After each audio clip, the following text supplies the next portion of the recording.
एक सेठ से लक्ष्मी जी रूठ गई। जाते हुए बोली, मैं यहाँ से जा रही हूँ, अब मेरी जगह नुकसान आएगा, तैयार रहना।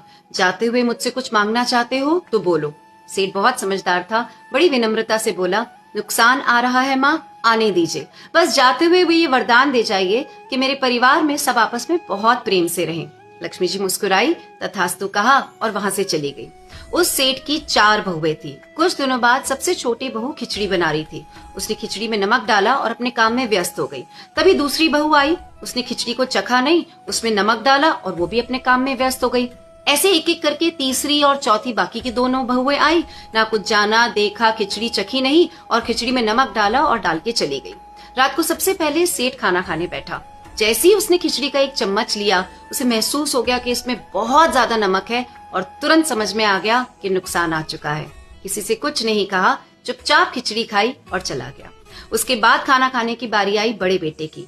जैसे ही बेटे ने खिचड़ी का एक चम्मच लिया, परिवार वालों से पूछा, पिताजी ने खाना खा लिया? उन्होंने कुछ कहा? तो बाकी सबने जवाब दिया, हाँ पिताजी ने तो पहले ही खाना खा लिया, लेकिन किसी से कुछ कहा नहीं। तो बड़ा बेटा भी चुपचाप उसने खिचड़ी खाई और चला गया।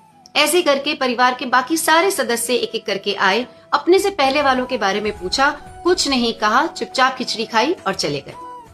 रात को सेठ जी के सपने में नुकसान आया। हाथ जोड़कर बोला, मैं यहाँ से जा रहा हूँ, मैं यहाँ नहीं रह सकता। तो सेठ जी ने पूछा, क्यों, क्या हो गया? नुकसान ने कहा कि तुम सबने मिलकर 1 किलो नमक खा लिया, कोई किसी पर चिल्लाया नहीं, गुस्सा नहीं किया, सब शांत रहे।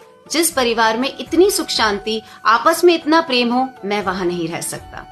समझने वाली बात यह है कि जिंदगी है तो उतार चढ़ाव, सुख दुख, फायदा नुकसान सब चलता रहेगा। जिस परिवार में आपस में लोगों में प्यार है, सुख शांति है, छोटों में आदर और बड़ों में बड़प्पन है, उस परिवार का कोई भी नुकसान, कोई भी आपदा कुछ भी नहीं बिगाड़ सकती।